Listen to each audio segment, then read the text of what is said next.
Hey, what's poppin' all you thrillers? This is your boy Will the Thriller from the Villa, back for another episode of Unfiltered. But anyway, so this week though, I don't want to really make it as feeling based for this episode. It's not really like that. This episode of Unfiltered really, is more reviews and experiences on different stuff. So I'm gonna in particular talk about three things, really. I want to talk about the Switch and the Switch Lite. There's also a Switch Pro coming, but I want to talk about Switches. I also want to talk about biking. I also want to... What was the other thing? What was the other thing I wanted to talk about? Oh, and customer service. So, anyway, I think it's easy to talk about customer service first. So, me, being the nosy person I am, and being nosy isn't a bad thing, I just want to know more info on something. So, and I don't think I've ever told about my job on here, but if I have, cool. If I haven't, oh well. I don't know, so I'm not going to name it, just in case, I don't know. But anyway, my job though, so, one of my supervisors... I know him pretty well. He's a pretty cool guy. But anyway, he was looking up different reviews with someone working at another part of the store. And I saw them doing that. And, I asked, hey, what are you doing? And, he told me. So, then probably 2 weeks later, I finally got to looking at the reviews. And I was like, oh my gosh. Some of these reviews are funny. There's no reviews about me yet, surprisingly. I've been there a year.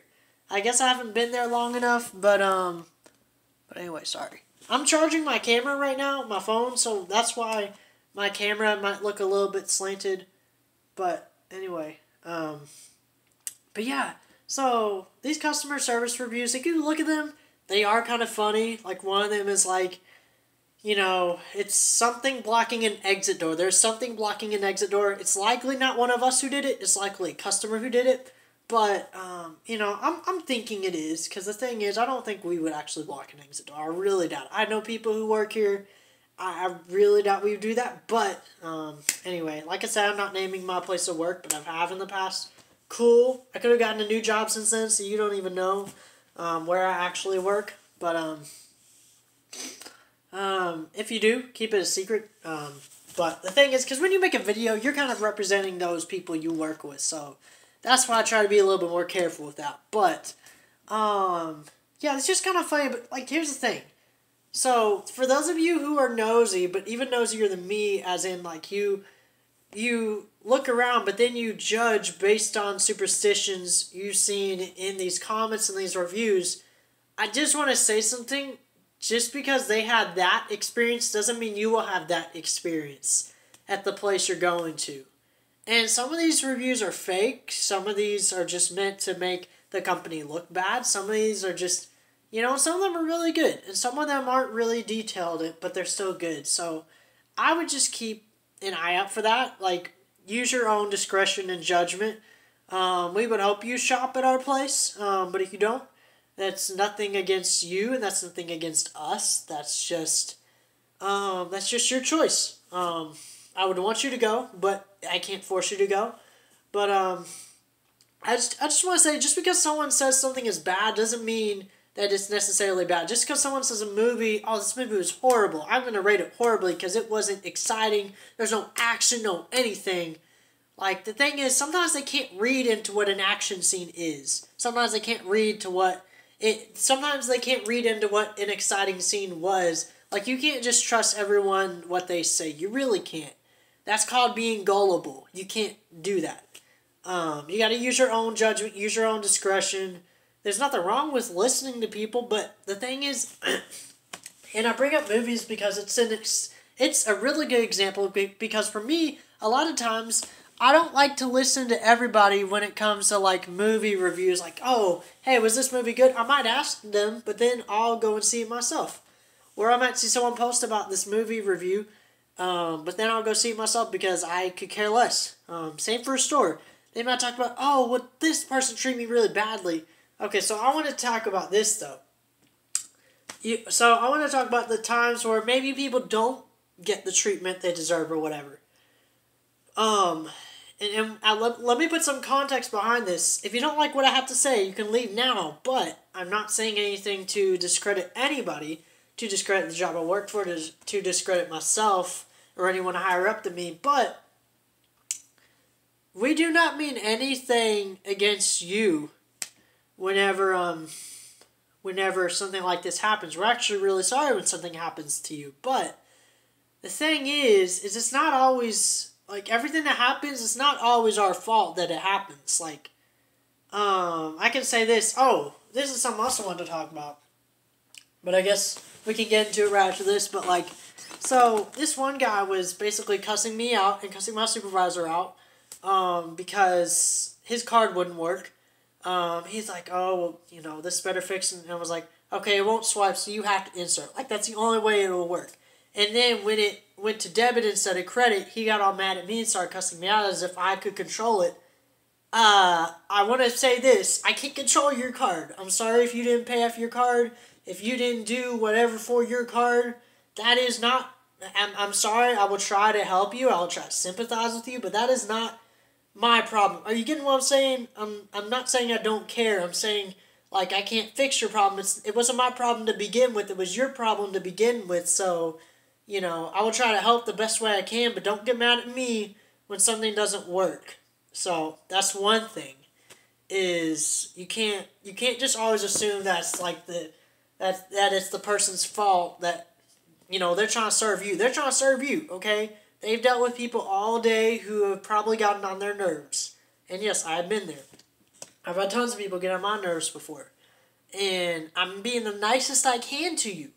So the least you can do is give me respect, because I'm giving you what respect I have left that a lot of people haven't really appreciated. So the least you can do is be nice to me and not feel entitled. I mean, sure, yes, you are entitled to being served. I am working that job, so, you know, it is required that I do my job. You know, legally I have to. If I've agreed, if I signed an agreement and everything to work this job, I have to work this job. Legally, I have to. You know, it's not my...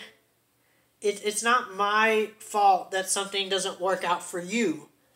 Because the thing is, if it's a card problem, then it was there to begin with. It's not my fault in the first place. I will try to help you solve your problem, but it is your problem for a reason, because it was never my problem. So you getting mad at me doesn't really help anything. So that's one thing. You can't always assume it's our fault.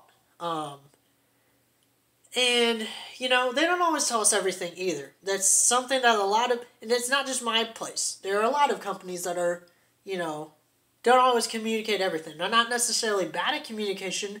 They could forget. There could be a ton of other things on their mind. That's another thing. The people who actually work a job, your manager hasn't forgotten about you. Your manager probably has a lot of other things on their mind. You don't even know what that job takes. You know, I don't even know everything that being a manager or supervisor takes. I would love to be one, but I don't, you know, I can't tell you for sure what all that job has, because I have not been offered that position. But what I can tell you is it's more than what you could probably handle. You know, you need to be patient. There are people too, and that's the thing. That's what I was trying to say, is that we're people. You know, we make mistakes. And I could go a Christian, religious way with this discussion, but I'm not for the sake of time. But you know, it could, you know, when it's people, when it's people running an organization, it's always bound to fail, because we're not perfect as human beings. It's the human condition. We're not going to be perfect. We're imperfectly perfect. You know, we are flawlessly flawed. You know. I probably said that the wrong way, but, like, it's true. So you can't always expect everything. And, you know, I want to kind of get into one of the 4 things now. Is that kind of like, you know, that guy getting mad at me. Getting mad at the person working with you not only will get you in bad terms with the person working with you, but just... like, it doesn't really help anything, and you're still going to be mad at me at the end of the day, so what's the use of yelling at me and cussing me out? You're just going to be angrier at the end. Like, don't do that. We can give you back your money if something happens. We are willing to do that. But it doesn't help when you do that. Also, I want to say this. For anybody, I'm going to shift away from my job, but for anyone outside of work trying to, cuss me out, anything, like trying to be mean to me or anything, a lot of times I can't take someone like that seriously. I'm sorry. I won't try to laugh around you, but you also make me want to laugh because it's like, I call my customers my children because, like again, like I said, if you don't like anything I had to say, you can leave. But working with people, it's kind of funny because people are at different maturity levels. So some people still act like a kid, but they look like an adult, They're kind of wearing the big boy pants, but they're still a little boy. So, I kind of call my customers my children because it kind of feels like working with kids sometimes. It's kind of funny how that works, right? Some are really polite, some are really nice, some are really mean, some are really sarcastic, some are really sassy, some just never grew up.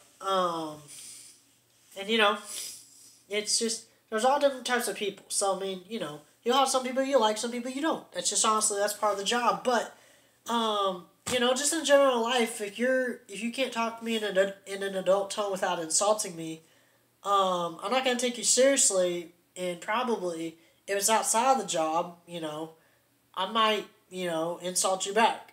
That's, the thing is, I don't start fights. I actually try to avoid fights if I can. But if you start something, if you shove at me or whatever, and there's no actual way to get out of it, yes, I will fight back. That's called defense. That's not me starting a fight.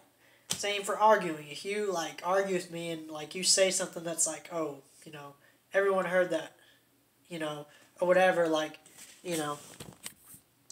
I might just, have to, argue back at you because it's like, I can't really get out of this. You just said something that's, it really insults me. It really defames me, and everyone around me heard it. And I don't know how gullible or how not gullible those people are. So, I might have to just do that. But, seriously, why are you trying to, why do people feel the need to argue or so prove something?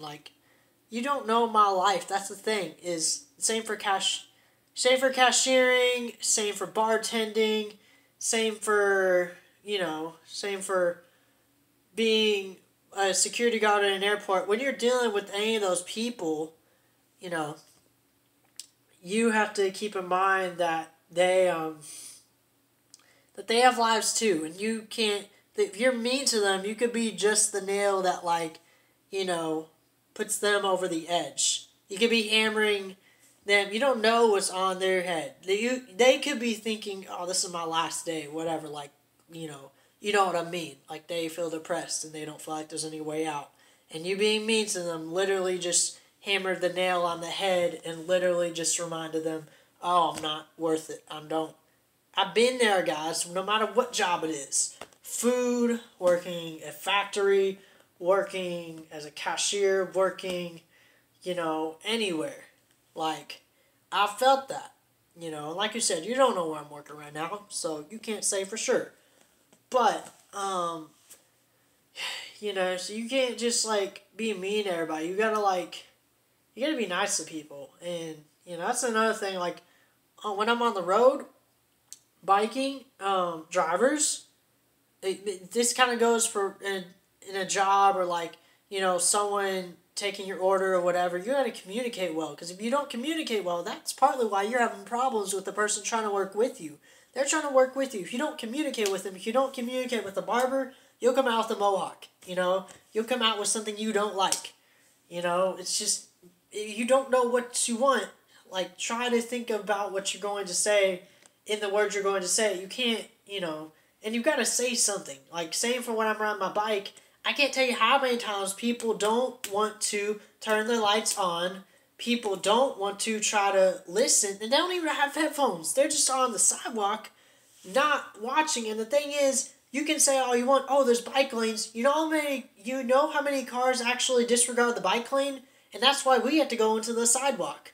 I used to be mad at you all that bikes were taking up the sidewalk, but the thing is, they have nowhere else to go, and a lot of times that's where they have to go. So the problem is, you can't just, you gotta communicate with us. if you're turning, like, you gotta, like, I don't know, you gotta wait for the bikes. Like, you can't just, like, you gotta look. You can't, I had lights on my bike. You can't just ignore those lights. I know it's nighttime, but I'm in the bike lane. You can't just start turning right. But when you see me, you gotta stop. You didn't stop at all. I'm like, hey, you didn't stop at all. You know, you gotta listen. You gotta listen. Same for you people walking on the sidewalk. You gotta listen. You know, I will try my best to stay out of your way, but if you're walking in the middle of the dang sidewalk, you know, I mean, I might start doing this. I might start, you know, yelling, like, saying, hey, I need to get through. Saying, hey, excuse me, I need to get through. Like, you know, I don't want to be mean, but I might have to be the bad guy if you don't want to listen. And they don't even have their headphones on.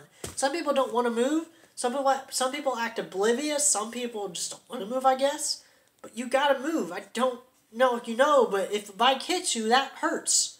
You know, back when me and my brother were a kid, he accidentally got hit by my bike. It hurt him.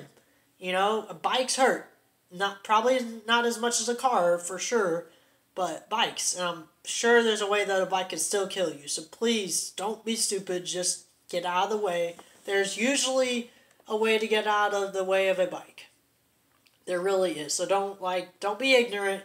Be smart. And go on the side where there's more room. Don't go on the side where it's like close to, like if I'm going from a smaller sidewalk to a bigger sidewalk, and you're right next to the smaller sidewalk, but you're to the left, and I'm like, I have grass to my right and a wall to my left, and you're next to the wall on the left, right next to where I have to go. I barely have any room to get on. There's like a tiny bit of room, and I barely have any room where I won't hit you.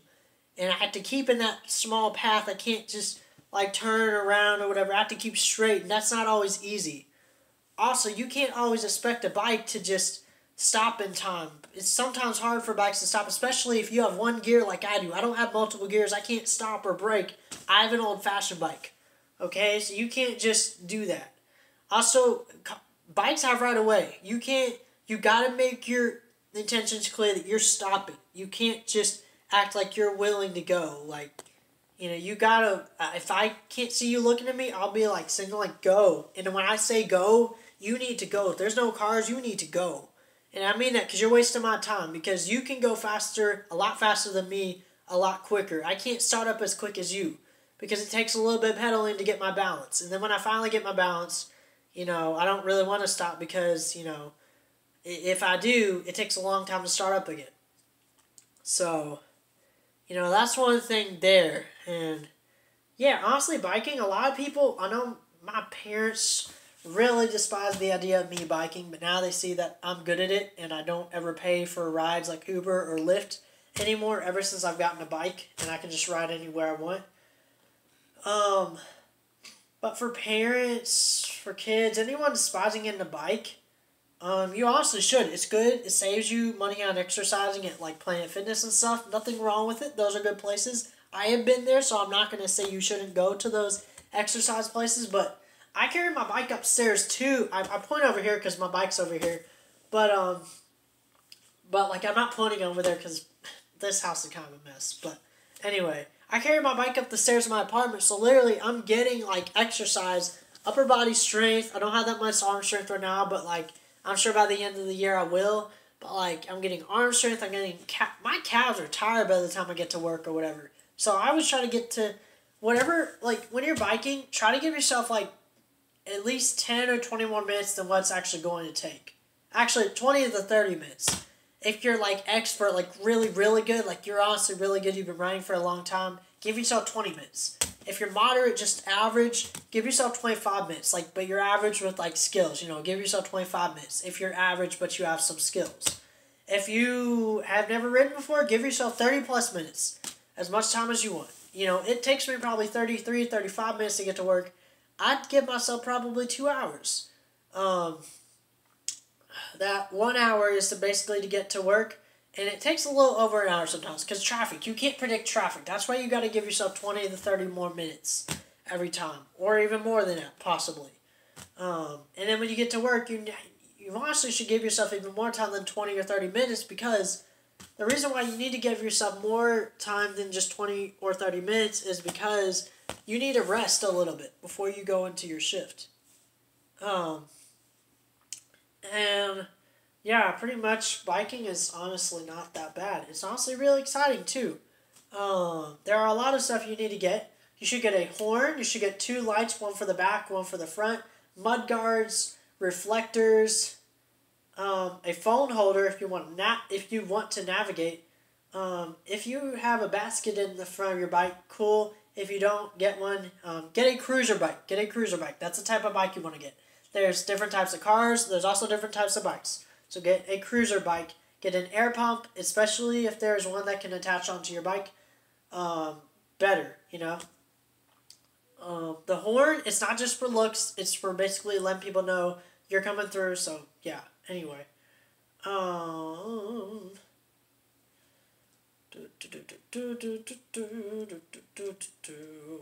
can't think of anything else. Get yourself a reputable brand. Walmart honestly carries good bikes, so that's where I got my bike.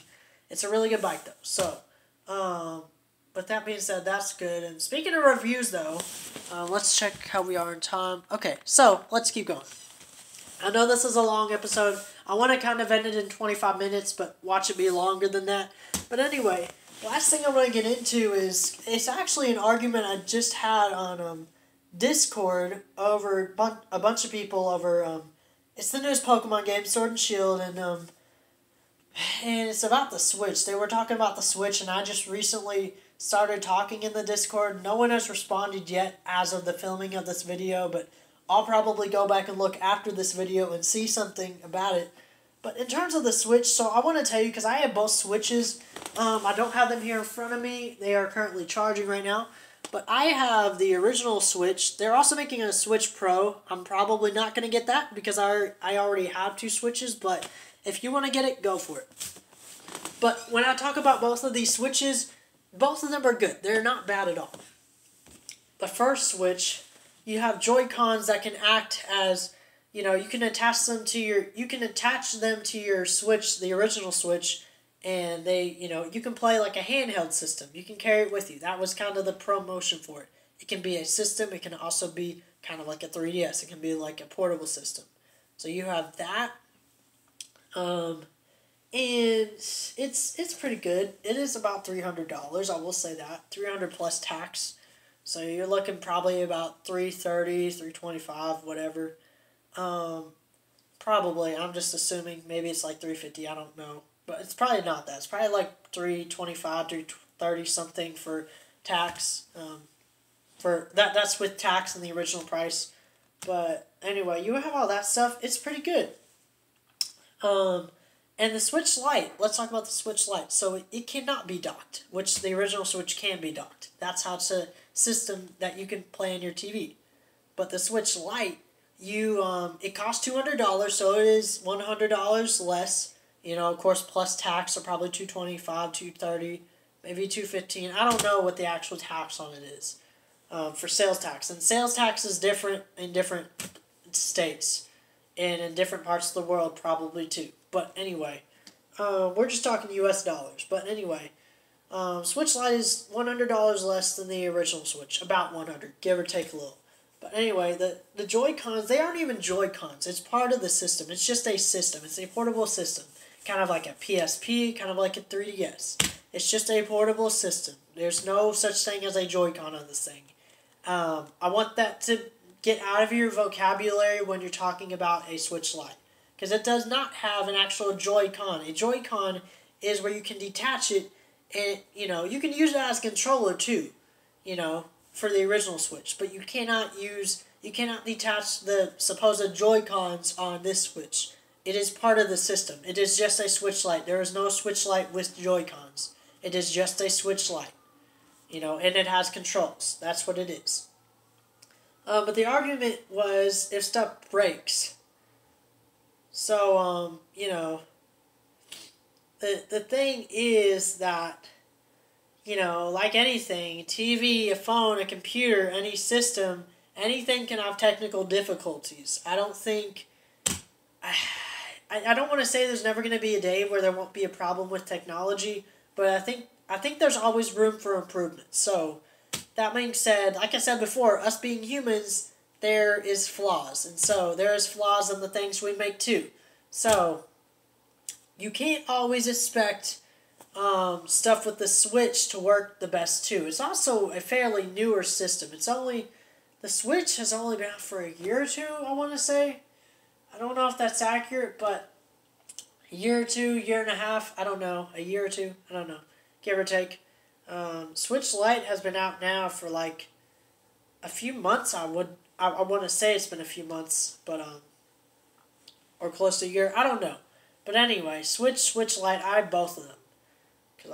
Because I love trading on my new Pokemon games. Anyway, that's why I have a Switch Lite and an original Switch. But the thing about the original Switch is, it's the thing they're trying to say is the Switch Lite, if one of the Joy-Cons breaks, the thing is they're not Joy-Cons, it's the actual system. So there's no supposed Joy-Cons on the Switch Lite. But if the Switch Lite Joy-Con works, you're down 200 compared to if a Joy-Con breaks on the Switch, then you're just down $60. $60 is still $60, man. Also, that's a system failure. He was referring to the drift problem, and news flash, the original Switch has that too. I played Breath of the Wild, had not dropped my Switch ever. There was a drift problem. The thing is, you can go to an electronics store. They will fix your electronics for free. Across the street from my job, there's an electronics store that I've gone to fix my phone screen. Still need to go fix it. There's a crack on my screen still. Many cracks, actually. But, yeah, if you honestly need to search up on Google, and I said Google in there to make him kind of seem like dumb. Like, you can honestly just search this up, and you can find electronics stores that'll fix this. The thing is, it's a system failure. So if you're saying that the system failure, it breaks the system, you're down 200, but if that happened to your normal Switch, you're down 300 instead. So, and plus that Switch Lite, if you want something portable, that is actually smaller and can fit in your pocket way easier than the normal Switch. I'm sorry, I'm not a big guy, I'm like an average sized guy. I'm skinnier, but I'm still average sized. Kind of average height. The Switch Lite fits in my pocket. The normal Switch barely fits in my pocket. So, that's just telling you, honestly. People are honestly, a lot of people are my build, So, they can't, a lot of people on average can't, fit the normal Switch in their pocket, I can barely fit a Switch in my pocket. I can fit the Switch Lite in my pocket fairly okay. But, just letting you know. And a lot of times, I would not recommend taking your Switch with you, honestly, depending on where you live. It's just not a good idea. Somebody could steal it. Somebody could rob you of it. But, yeah, all systems have failures, and if you have a problem with the actual Switch, that's more money down the drain. But the thing is with Joy-Cons, I don't see why you wouldn't want to get more Joy-Cons. Honestly, they have different colors, there's different patterns. Heck, the same people complaining about the Switch are probably the same people who buy a lot of these Fortnite skins. You're buying stuff that isn't even in real life, but you're buying so many characters, you only need one character. Okay? You can't just have that mindset there, but then go into the Switch saying, oh, I only need a few Joy-Cons. It still costs money too, just like your Fortnite skins, and you could probably do more with this than you could with the Fortnite skins. You have... there's different types of, there's different, kind of legit, because there are knockoff Switches, there are knockoff Joy-Cons, and knockoff Switch docks, but there are different Joy-Cons, so why not get a bunch of this Joy-Cons, and you won't have to worry about that. And honestly, you can get a used Joy-Con for less than $60. That's a number he threw out, he didn't research or anything. So, you can't just... I'm just saying you can't knock the Switch Lite. I would get it. Honestly, it's less. It's not the one you can dock, but it is less, So, just saying, that's my opinion. But anyway, this has been Will the Thrill Unfiltered for almost 30 minutes now. But anyway, guys and girls, I will see you next time, whether that be Music Monday or whether that be Unfiltered Friday, and I will see you all later. This is your boy, Will the Thriller from the Villa saying bye, have a good day, and I will see you all later. Bye!